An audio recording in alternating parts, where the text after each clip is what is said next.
All right. Welcome to the eighth episode of this. I am joined by Madison Melino. Is that how you pronounce it? Yes. From Connecticut. Yes. Hi, everyone. I'm Madison. I'm from the Housatonic Valley chapter in northwest corner of Connecticut. Awesome. Uh, so pretty much this is just like, I guess, to talk about FFA, how you got into it, your experience with it. And I guess one of the questions I really like to get started off with is how in the world did you, I guess, get involved in FFA to begin with? Yeah. FFA my involvement started with my mom. She went to Rockville High School in the middle of Connecticut and was involved in her FFA chapter there.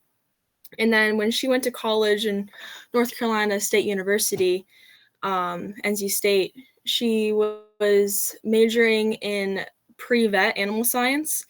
And then she had many of her other friends that are double majoring in agriculture education. And she realized this was a career path for her.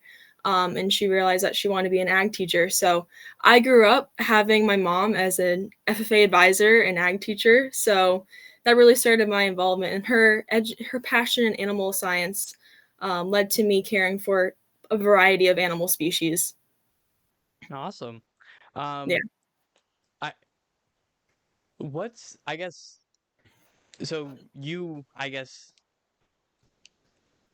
So this is a good way. I'm trying to think of a way to put it. Sorry, but Well, good.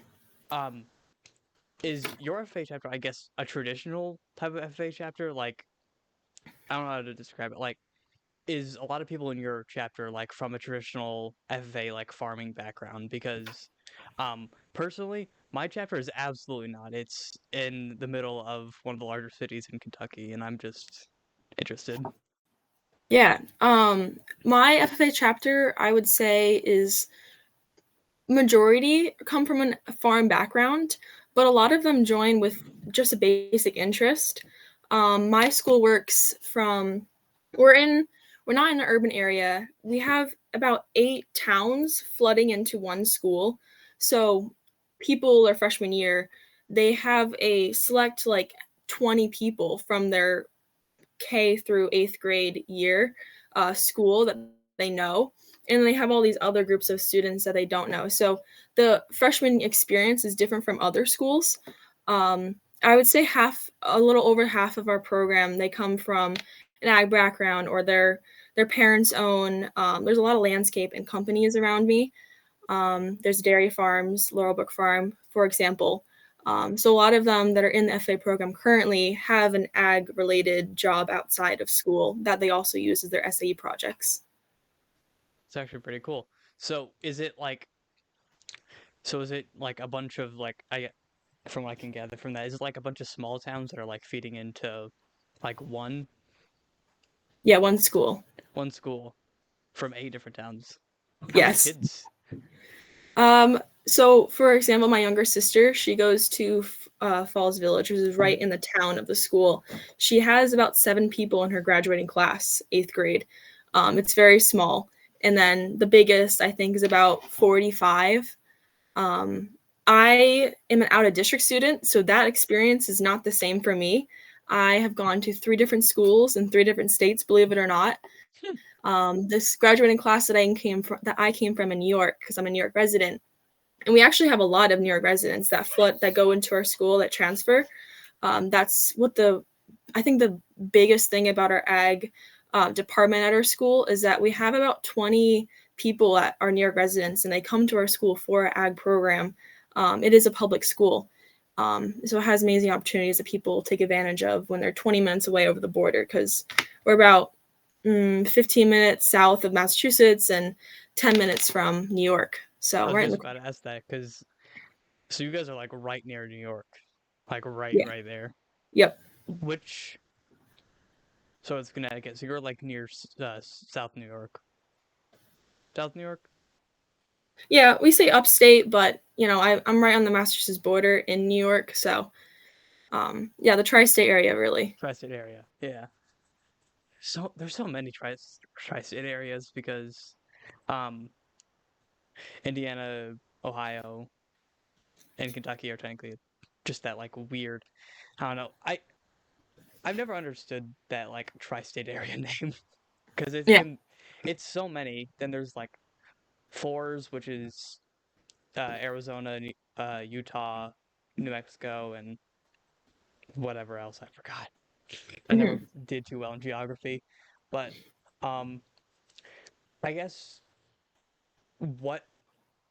So, how did your FFA journey look like? Did you go straight into it thinking this is for me? This is what I'm going to be doing. This is going to be so much fun. This is what I enjoy. Yeah.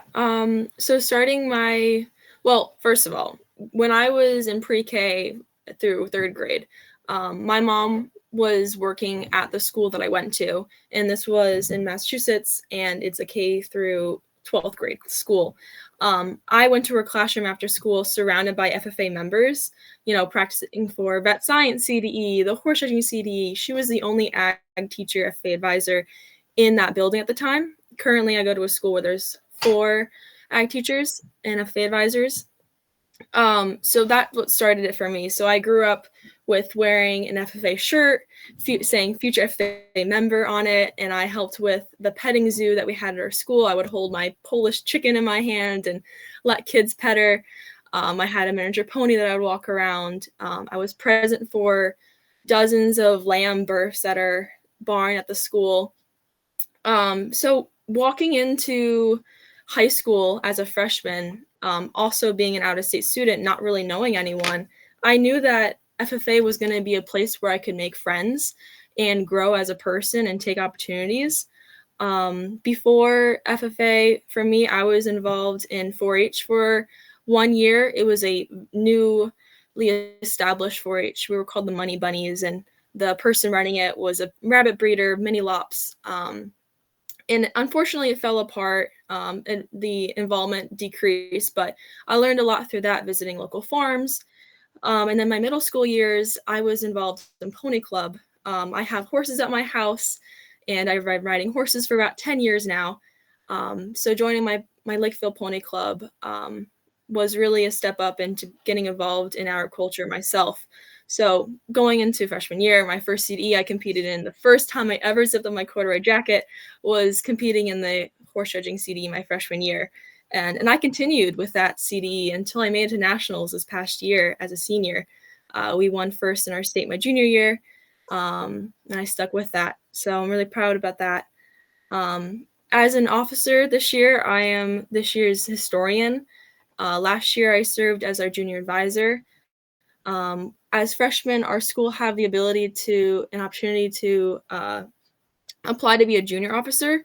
Unfortunately, I did not take that opportunity, and I wish I did. So, if there's any opportunity to anyone listening, definitely take it, because you don't know when the next one's going to come. And yeah, really, the horse riding CD this year, I'm hoping to compete in vet science, and I made it to the last 2 national conventions. My first year, I was part of the National FA band as a bassoon player. And this past year, like I said, National Horse Judging CD. Well, congratulations for that. Thank you. Um, this might be a odd question, but what what is a historian? Mhm. And two, what exactly does a junior officer or junior advisor actually? What is their actual role? Yeah. So this year, as a historian, my school has every single year we create a scrapbook. The FA website used to sell them. Unfortunately, they don't anymore. But it's basically 2 foot by 1.5 foot size, really big binder, and we have these big pages. We print out photos from our events about our members. So basically, I have the responsibility of preserving our history through a physical way instead of as a reporter who posts to newspapers and they have social media. So I have the same ish responsibilities as a reporter, but it's all physical. So like like I said, we print out photos, and we create we create pages for all the events we have. Like for example, our biggest event in at my school, in my ag department, is our holiday production. We purchase about 800 Christmas trees, 1,000 wreaths, and the students during the holiday from Thanksgiving to holiday break, we learned customer service skills. And there was actually a National FFA newspaper that was oh goodness, that was posted, our article that was losing my words. Very good. That's our biggest unit and our biggest part that we take on, because that's where a lot of our funding comes from, is that big holiday production where we sell to the public. And luckily we have a very we're very grateful to have such a supporting community around our school. So that's just one example of what I scrapbook. But I have always been a crafty person. I love art. I paint. I repurpose animal feed bags into grocery bags. I sew, I knit, I crochet. I do all of the crafting stuff. So being the historian and bringing that passion of agriculture and FFA together with being crafty and really feeling like I'm putting purpose, and people the years to come will look back and can see this scrapbook. We have scrapbooks going back to 1953 when our FFA department was first founded, and our chapter. It's actually really cool. Yeah. Because the reason I ask that is because our chapter doesn't really have either a junior officer, junior advisor, or a historian. We don't have any of that. So I'm just saying.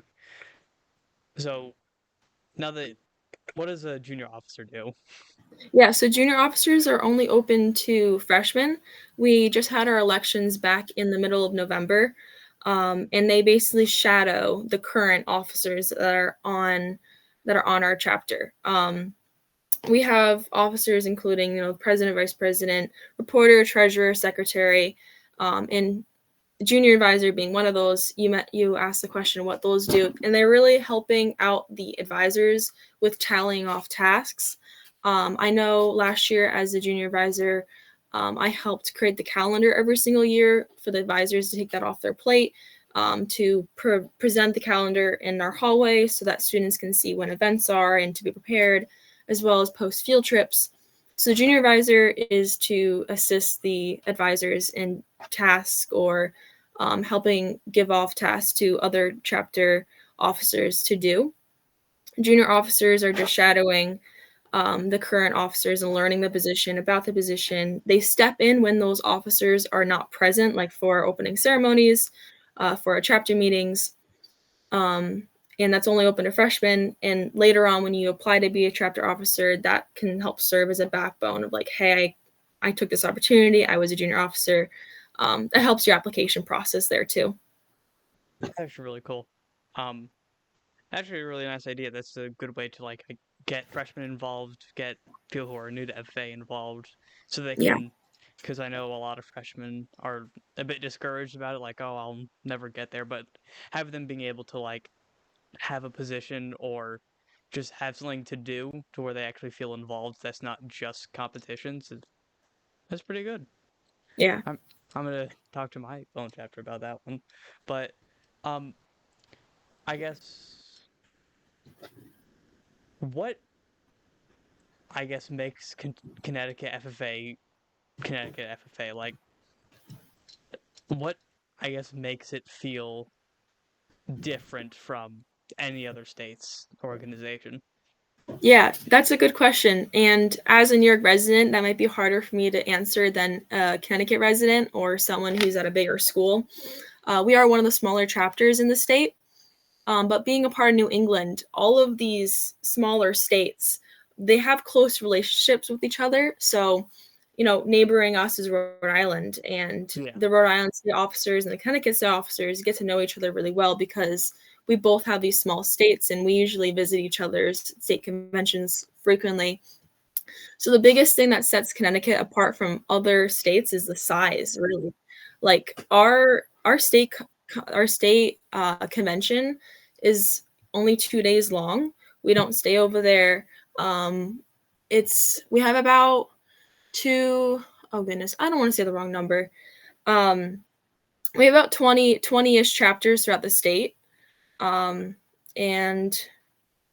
we're one of the smaller numbers of members. which I've always found that interesting. You know, when I have visited the national conventions, I always like learning about other people's chapters, just like you're doing here throughout this interview, and hearing like the vast size of people that are competing, or the horse judging CDE, hearing that people had to compete against 200 of 500 other chapters is just crazy to me, because that's not what my experiences are, and it's really interesting how those vary because of the population in each state. FFA, Connecticut FFA, we're close knit. We know each other pretty well. Yeah. Yeah.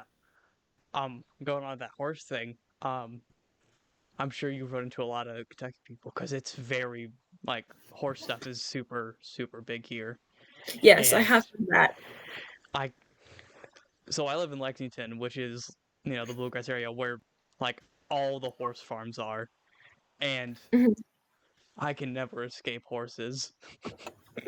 Yeah, I have No, a friend in Kentucky. She says there's horse farms everywhere. My mom took a my mom partnered with UConn, University of Connecticut. They had a Kentucky trip this past summer, visiting various horse farms, like the largest Icelandic horse breeding facility in the world.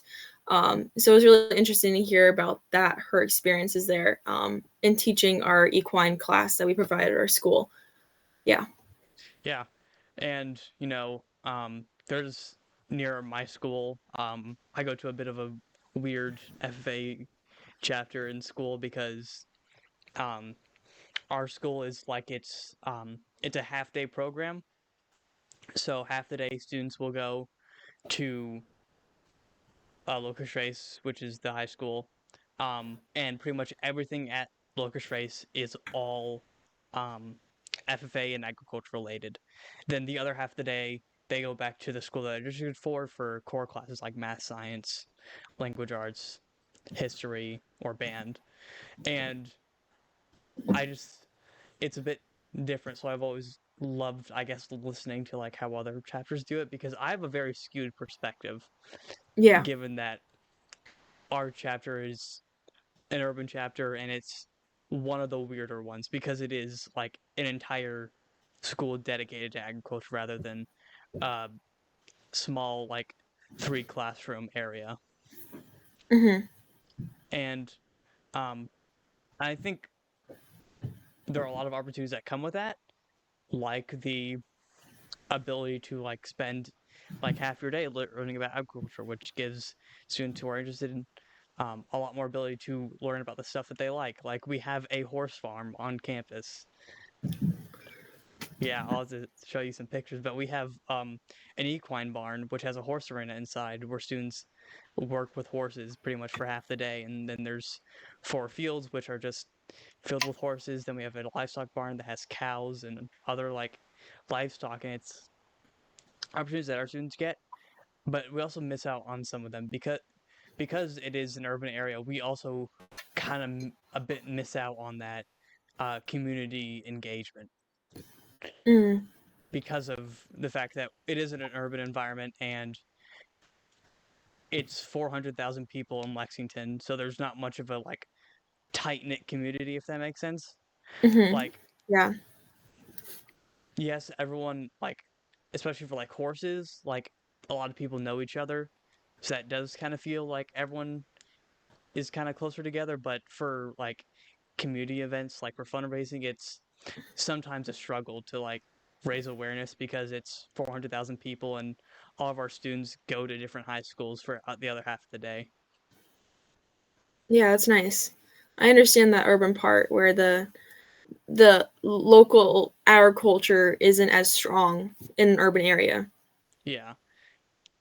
Luckily, because it is like, there's a bunch of horse farms, is more agriculture than some other urban environments, but Yeah. at least in the big city part, not really, but I like it. I love it even just because it's, what I've grown up with. And I guess to answer my question I asked you, the whole like what makes Kentucky FFA unique is that although it's a very big FFA organization, like 30,000 members, but it all and we have 12 state officers, which Mm. is a lot compared to Connecticut. Yeah. Which how many? do you guys have? We currently have 5 or 6, I think, right now. There's no reporter this year, which is different from last year. Yeah. Yeah. And our district officers, we have 4 district officers that are currently stepping up into like the state officer position right now with running workshops for like our junior leadership conference, JLC, or just our workshops in general at the state level. Okay. And how how much do you guys see your state officers, if that makes sense? Like, So I think on average in the last 3 years, about 2 to 3 times if you're including the state convention, and I usually go to 2 different workshops that we have. Like last year I went to Image. I don't know if those letters stand for something, but it was just a bunch of workshops, and it was also the same time where the um, interview skills CDE LD was happening. Yeah, so 2 to 3 times a year. How about you?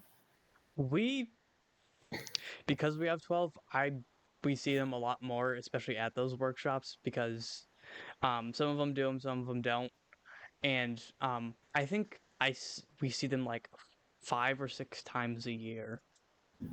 Okay. Um, and that's about for like each one. And there's 12 of them, which is pretty cool because they do a lot of like chapter visits.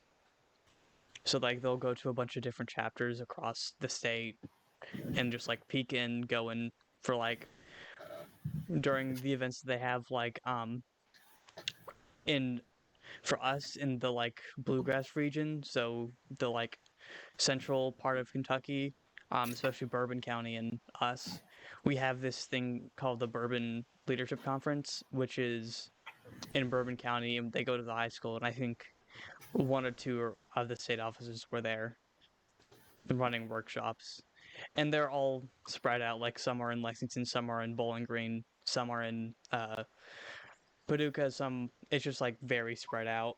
Hmm. So there's like a nice, I guess, even spread of them. And so have you always been surrounded by horses? Yeah, not always. So I was born in North Carolina actually, and we moved up to the Northeast to get closer to family when I was 3 years old, 4 years old, and we got our first horse at our house in 2014. It was he was we're his retirement home. He was an 18-year-old Spanish Barb. He had one owner previously his whole life, and he basically taught me how to ride. He's currently 31, going strong, even though he can't consume hay. So we give him lots of soaked feed and hay pellets Aw. and beet pulp. And then we rescued a miniature pony, Shelby. She was gonna get sold to a kill buyer the next day, so that was a quick rescue from her and another pony that she was with. And then we had one of my mom's former students. She couldn't care for her thoroughbred anymore, and we took him in. That was Nickelodeon. And now That's a great recently, name. since then we've added 3 more horses to that pack. So now we have 5 currently. Nice. We've had a couple boarders throughout the years, about 6 border horses. We're a small farm. We're only 4 acres. We have lots of paddock room. We have an indoor and an outdoor arena. The people before us, who owned the property, they started a lesson program. They just outgrew the space, so they had all these new developments, and it's really nice to have that access to an indoor, especially being such a small farm. But yeah, horses have been a huge passion of mine. I got into equine welfare a couple years ago.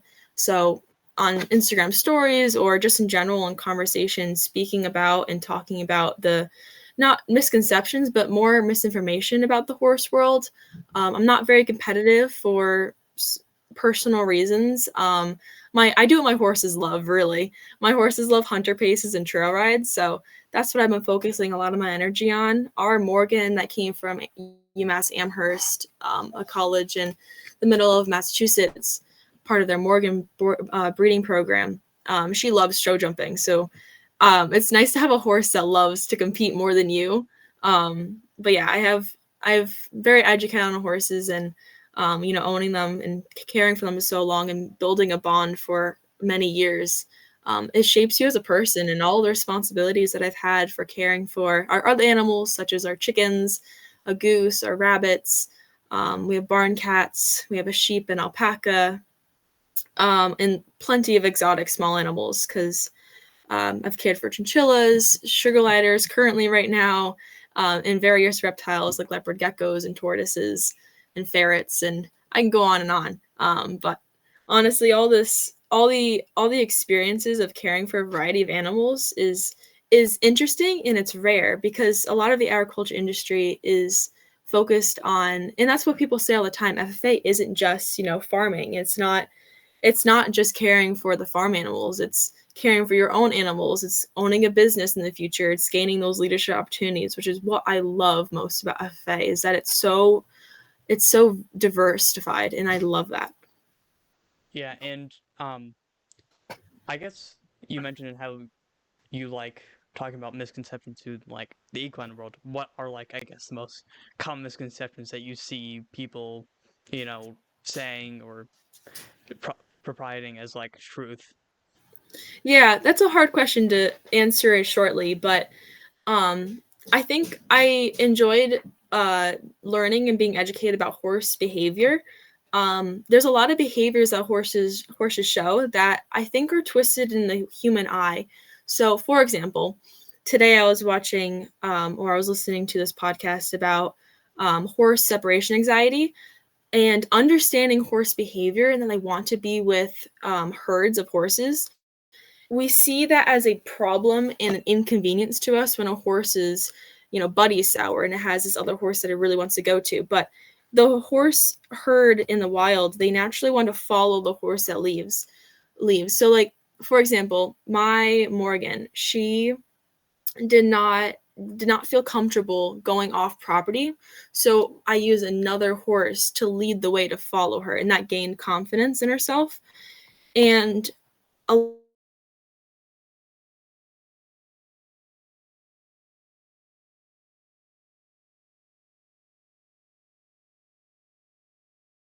good because it's Uh, convenient for us.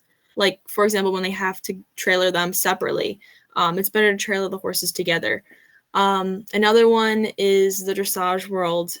They have a lot of very harsh bits and that create pain, and a lot of people they go harsher when they come across a behavior or a problem that you see in their horse. They go with a harsher bit, a harsher tack um, that influence the body's shape and where its head is being set or its body is moving. For me, I got into a little bit of liberty training. When I came across problems, I started positive reinforcement, which really brought my horse's confidence up and stress level down because I realized that this experience is positive. Like this experience is positive, and we're building up to where we're going. Um, yeah, this it's a lot. And I think a lot comes from the high levels and the high levels of competition. It's a hard line to walk. I know that I want to be in the industry to make a difference, and I don't want to just shield my back from it and just say it's all bad. There's plenty of good things. Like, I think horses shouldn't be stalled 24/7 unless absolutely necessary. However, given the area and location that the barn might be in, that might not be possible. Um, so there's a lot of I'm very passionate about allowing the horse to have friends, forage, ultra space, and freedom. Um, and yeah, making sure all those basic care needs are met before until and then realizing if the problem behavior is stemming from one of those not being met properly. Um, yeah. that's a good answer. Um, Yeah. I can go on, and I apologize if it's taking or if it goes too long.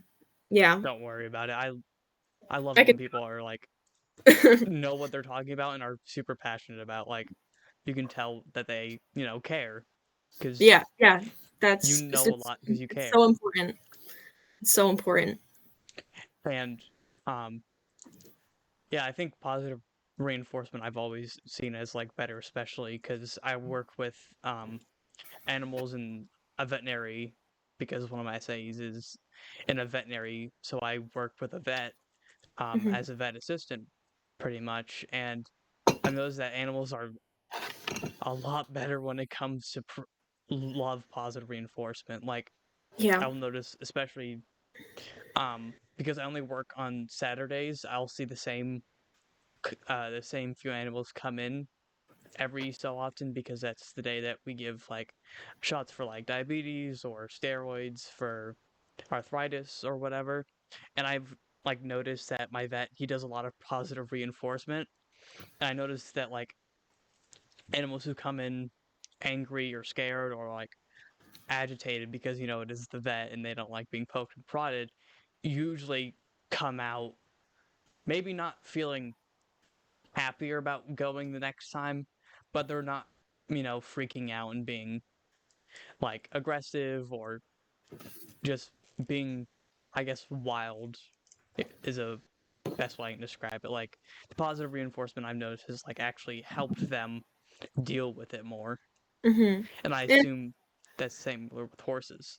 yeah, and it doesn't work with every horse. I know that for a fact. And anything that I say, I'm always trying to better myself and better educate myself. And I'm not afraid to be wrong sometimes, as long as I learn from it in the future.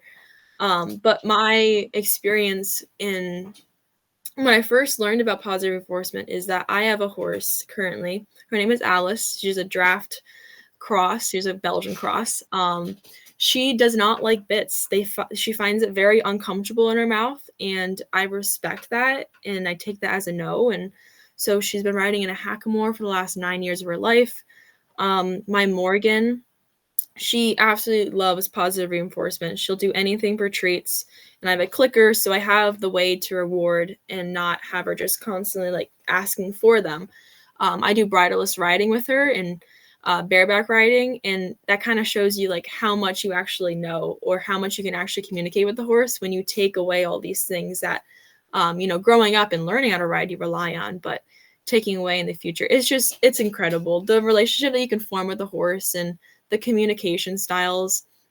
There's plenty of ways to go about different situations, and the horse world and being a owner of horses and caring for them, we're constantly learning new things, and making mistakes and learning from those mistakes. Yeah, that not having to use something that you used to rely on is like the horse is now like I guess I read it as like the horse is comfortable with you, so it's willing to do something that they wouldn't necessarily do if you were just a random stranger because you have built up that trust and Yes. Yeah. confidence in them, which I think is pretty cool. Like especially with animals because I love working with animals. I It's one of my favorite things to do, and just animals allowing you to do something because you have built that relationship. You have built that comfortability in with them. It's like certain dogs like hate getting their nails trimmed, but Hmm. once you build up that relationship, they're more comfortable with you touching their paws. Very true. So that's been very interesting to see on my end as someone who not only owns a dog but works with them on pretty often. I think that's just amazing to see. And I guess it we always I always love to see when people are like willing to admit when they're wrong because that's how you get better. You can't grow unless you're make a mistake or you're wrong the first time. Yeah, failure just means you're trying sometimes. Yeah. And there's 99% of the time you're going to get a second chance. A lot of the Hmm. time when there is something you're like, "Oh my goodness, I'm going to fail." You're probably going to have a second chance at it. Like you do bad during a competition, like a speech competition, there's next year. There's probably a next year after that, or you can always do it again. Yep, very true. And how one of the final this is the final question, but um, so you've grown through FFA, you've grown because of FFA, but when you look back, what is something that you did that you probably wouldn't have done now, or that you regret a bit? Mm, I would say saying no to multiple opportunities that were handed my way. Um, I was a little reluctant at first to be an officer because my mom being the advisor at the school that I was going to, I felt this expectation of me to perform in leadership opportunities. And that was insecurity at the time. Like, that's not something that I think of now anymore. It's like having a mom who's an FA advisor doesn't mean I'm better or worse than anyone. It just means that I have a different experience. And yeah, so I regret thinking about it that way when I was a freshman or about before I was going to go to my school. I was reluctant to leave my New York school because I had all these friends. But I'm glad I made that leap because so many things have come from FFA, and the biggest things that have grown me as a person were FFA opportunities. For example, the National FFA experience of being independent in that band of this family of like 88 people who have passion in music and FFA. At my school, that's not as common. We're a smaller school. We have about 70 to 80 people in each grade, so about 350 people in the school. Um, and there's only less than 5 people who are in band currently right now and are also involved in FFA. And it's nice to see that connection in FFA convention. And I have so many people that I've met at the last 2 conventions that I still keep in contact with. And I'm like, tomorrow, I have one of my Maryland friends coming up, and we're going to be spending New Year's Eve together. And that's incredible. Like, I'm so grateful for all the opportunities FA has given me and all of the friendships that I've made in doing so and all the workshops. Like, really listen in. And repetition is important as well. And keep trying. Yeah. Like one of the most fun experiences I've had in a while was that whole like hot paper plate, hot potato thing during the workshop that I met you at, and Yeah. just this entire room of people who had never met each other before this point, pretty much, just like all like cheering on this random like person that was at their table to win Yeah. like hot potato, and it was It's the shared human experience, and I just love that. Like when you're it's scary to meet people at first, and that's what FFA does. It forces you to meet people and talk to people, even if it's for a short amount of time. And you know, it grows you as a person. I've been able to public speak better because of my officer positions, speaking in front of my chapter. One example was that we went to a conference meeting, a court meeting, and we advocated for funding for agriculture in our state. And speaking and testifying is so important. And not only as an FA member, but you're continuing as a citizen in our country, and speaking up for what you believe in is continued through everything that I try to do and continue to do. One of the I don't know, the biggest mottos of FFA. There's so many, but it's a living to serve part, and um, you know, I've always felt community service close to heart. My biggest accomplishment through community service is picking up litter, and that grown my passion of caring for the environment after caring for animals. So I'm hopefully going to college next year and majoring in a environmental conservation related degree because I see a lot of things in our natural world that I just care so much about and I want to help, which stems from animals, but has related to the health of the environment too.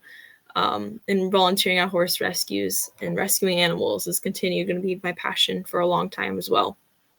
yeah, and just the ability, like you said, to meet new people who share something in common because I'm we both met during a workshop, and one of the first things we started talking about was band Yeah. because you play the bassoon and I play bass trombone. We both play these low instruments, and we started talking about that, and that's Mhm. how we got to here. And I just think, like you said, that human experience of learning others and being able to like just grow in general because of that. Yeah, the shared experiences and the shared commonalities. It goes deeper than you think, and I love that. Yes, it's always fun to meet new people and hear new experiences. Well, thank you for. Thank you. Mhm.